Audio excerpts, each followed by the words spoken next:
ദേവന്മാരുടെയും ഋഷിമാരുടെയും കാലത്ത് ഋഷിമാർക്കിടയിൽ ഒരു വലിയ തർക്കം ഉയർന്നു വന്നു.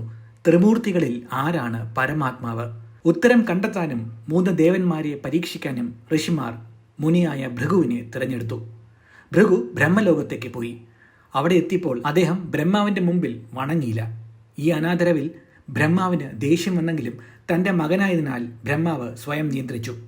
പിന്നീട് ഭൃഗു ശിവനെ കാണാൻ കൈലാസ പർവ്വതത്തിലേക്ക് യാത്രയായി. അവിടെ വീണ്ടും മുനി ബഹുമാനം കാണിച്ചില്ല. ശിവന്റെ കോപം തൽക്ഷണം പൊട്ടിത്തെറിച്ചു. പക്ഷേ പാർവതി ദേവി ശിവനെ ശാന്തനാക്കി. ഒടുവിൽ ഭൃഗു വിഷ്ണുവിന്റെ സ്വർഗീയ വാസസ്ഥലമായ വൈകുണ്ഠത്തിലെത്തി. അവിടെ വിഷ്ണു ലക്ഷ്മി ദേവിയോടൊപ്പം സമാധാനപരമായി വിശ്രമിക്കുകയായിരുന്നു. ഇത്തവണ ഭൃഗു ആത്യന്തിക അപമാനം നടത്താൻ തീരുമാനിച്ചു. അദ്ദേഹം വിഷ്ണുവിന്റെ അടുത്തേക്ക് നടന്ന് നെഞ്ചിൽ ശക്തമായി ചവിട്ടി. പ്രപഞ്ചം മുഴുവൻ ഞെട്ടി. പക്ഷേ കോപിക്കുന്നതിന് പകരം വിഷ്ണു കൈകൾ കൂപ്പി പറഞ്ഞു, മഹർഷി, എന്നോട് ക്ഷമിക്കൂ. എന്റെ നെഞ്ച് നിങ്ങളുടെ കാലിനെ വേദനിപ്പിച്ചോ. ആ നിമിഷം ഭൃഗു വിറച്ചു. വിഷ്ണുവിന് അഹങ്കാരമോ കോപമോ ഇല്ലെന്ന് അയാൾക്ക് മനസ്സിലായി. വിനയവും ദയയും മാത്രം. മുനി വിഷ്ണുവിന്റെ കാൽക്കൽ വീണു. ത്രിമൂർത്തികളിൽ ഏറ്റവും ശ്രേഷ്ഠൻ അദ്ദേഹമാണെന്ന് പ്രഖ്യാപിച്ചു.